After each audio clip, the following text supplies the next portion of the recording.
உண்மையிலேயே ஆண்கள் எப்படியெல்லாம் உரிமை இழக்கிறாங்கன்னு ஒரு பழமொழியில கூட சொல்றாங்க. மனைவி அமைவதெல்லாம் இறைவன் கொடுத்து வரும். அப்ப புருஷன் அமைத்தெல்லாம் புரோக்கர் கொடுத்து வரமா?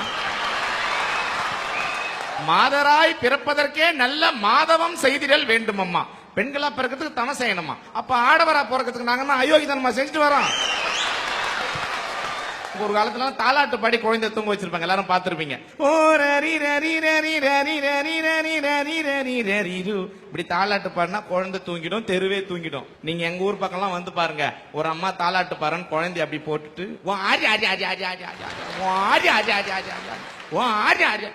குழந்தை துணி எடுத்துட்டு சனின்னு ஏன் கத்துறேன்னா,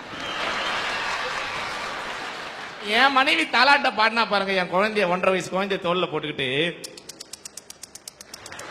10 நாய் வீட்டு வாசல்ல வந்து நிக்குது. நான் 11வது ஆளா உள்ள போறேன். சீ வெளியே போ நாயேன்றா.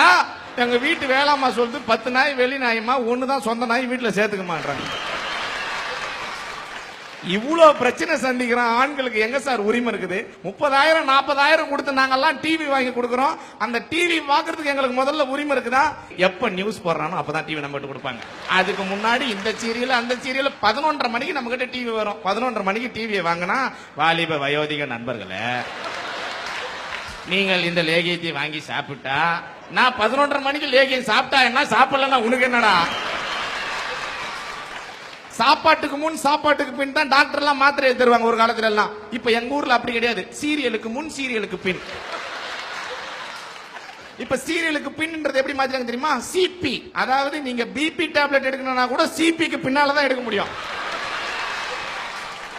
ஆம்பளைக்கு நம்ம கூட காமு காபி அப்படின்னு வச்சுக்கலாம். என்னன்னா கல்யாணத்துக்கு முன் கல்யாணத்துக்கு பின். ஆமாங்க, கல்யாணத்துக்கு முன்னாலதான் நான் சாமியே கும்பிட்டது இல்லைங்க. கல்யாணத்துக்கு அப்புறம் நான் கும்பிடாத சாமியே இல்லைங்க.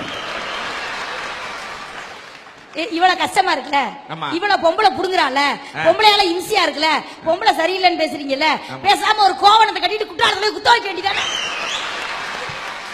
4 பெண்கள் சண்டை போட்டா சண்டை போட்டுட்டு வீட்டுக்குள்ள போயிருவோம். 4 ஆம்பளை சண்டை போட்டா வேலூர் ஜெயில அருவாளோட இருப்பியே.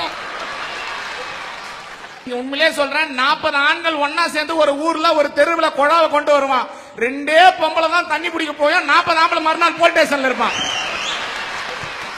இந்த ஆண்களுக்கு ஆண் ஒரு பேர் உண்டு, ஏன் தெரியுமா சார்? ஒரு குத்து கல்லுக்கு சேலையை கட்டிடுங்க, நம்மால ஆண் பாத்துக்கிட்டே இருப்பான்.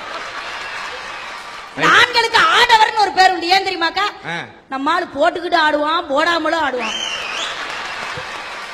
இவ்வளவு பேசுறீங்கல்ல, இந்த தினேஷ் என்ற அருமையான ஆண்மகன் வயிற்றுக்குள் இருக்கும் போது ஒரு அரை பப்பாளி பழத்தை சாப்பிட்டு இருந்தால் சீன் முடிஞ்சிருக்கும்.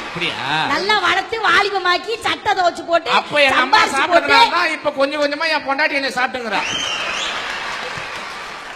நீங்க என்ன பெண்களுக்கு இவ்வளவு சப்போர்ட் பண்றீங்க? ஆண்கள் எவ்வளவு பிரச்சனை சந்திக்கிறான் தெரியுமா? ஒரு ஊர்ல ஒரு தெருவுல 4 பொம்பளைங்க ஒன்னா உட்காந்து பேசினாங்கன்னா ஏதோ ஒரு ஆம்பளை நட்டு வர போறான்னு அர்த்தம். இதே ஒரு ஊர்ல ஒரு தெருவுல 2 கிழவிங்க ஒன்னா உட்காந்து பேசினாங்கன்னா ஊருக்கே வெட்டு குத்தாக போகுதுன்னு அர்த்தம். இப்ப உங்களுக்கு தமிழ் தெரியலாம், இங்கிலீஷ் தெரியலாம், ஹிந்தி தெரியலாம், மலையாளம் தெரியலாம். ஆனா கிழவிங்களுக்கு ஒரு தனி பாஷை இருக்குது தெரியுங்களா? அது இப்படி என்ன அர்த்தம்னா, 3ஆவது தெருல இருக்கிற பையன் 4ஆவது தெருல பொண்ணை கூட்டின்னு ஓட்டான்னு அர்த்தம். இவ்வளவுதையும் பேசிட்டு அந்த கிழவி சொல்லலாம், நமக்கு எதுக்கு ஊர் வம்பு? ஆம்பளை பசங்க எல்லாம் ஏன் தெரியுமா லூசா போறான்? பொம்பளை பசங்க எல்லாம் டைட்டா ட்ரெஸ் போட தான் ஆம்பளை பசங்க எல்லாம் லூசா போறான். இப்ப இந்த பொண்ணு கிட்ட போயிட்டு உங்க அப்பா டக்கரா இருக்கிறாருமா அப்படின்னு சொன்னா பிரச்சனையே இல்ல. அவங்க அப்பா கிட்ட போய் உங்க பொண்ணு டக்கரா இருந்தாருன்னா எவ்வளவு பிரச்சனை ஆகும்?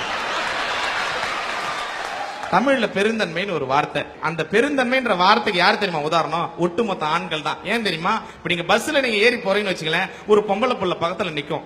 நம்மால் தெரியாம தான் மிதிச்சிருப்பான். தெரியாம மிதிச்சா போதும், நான்சென்ஸ் ஸ்டூபிட், நீ எல்லாம் அக்கா தங்கச்சியோட பிறக்கல, இதுக்குன்னே வர்றாங்க அப்படின்வாங்க. இதே ஒரு பொம்பளை புள்ள வேணும்னே நம்மால இடிக்கிட்டுமே, நம்மால கீச்சு மூச்சுன்னு சத்தம் விடுவான். கண்டக்டர் பஸ் எங்க போகுது? திருவண்ணாமலைக்கு போகுது, ஒடியா திருவண்ணாமலைக்கு பஸ் பண்ணுவான் நம்மால.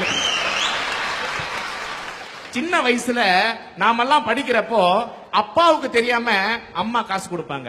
ஆனால் கல்யாணத்துக்கு அப்புறம் அம்மாவுக்கு காசு கொடுக்கணும்னா கூட பொண்டாட்டிக்கு தெரியாம தான் சார் கொடுக்க முடியும் என்ற ஆண்களுடைய உரிமை எந்த அளவுக்கு பறிக்கப்படுகிறது நீங்கள் பாத்தீங்களா? கூட்டு குடும்பம்ங்கிற ஒரு வாழ்க்கையெல்லாம் நாம வாழ்ந்து வந்தோம். இன்னைக்கு அதெல்லாம் தனி குடும்பமா மாறி போச்சு. ஏன் தெரியுமா?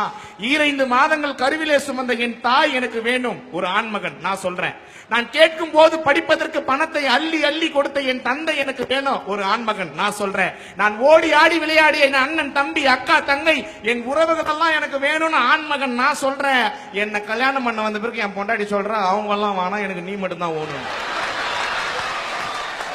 இன்னைக்கு சிரிச்சு பேசுற அண்ணன் தம்பி எல்லாம் முறைச்சு பார்த்துக்கிட்டு போறான்னா ஆண்களுடைய உரிமை எல்லாம் மறுக்கப்படுகிறது என்று சொல்லி நன்றி, வணக்கம்.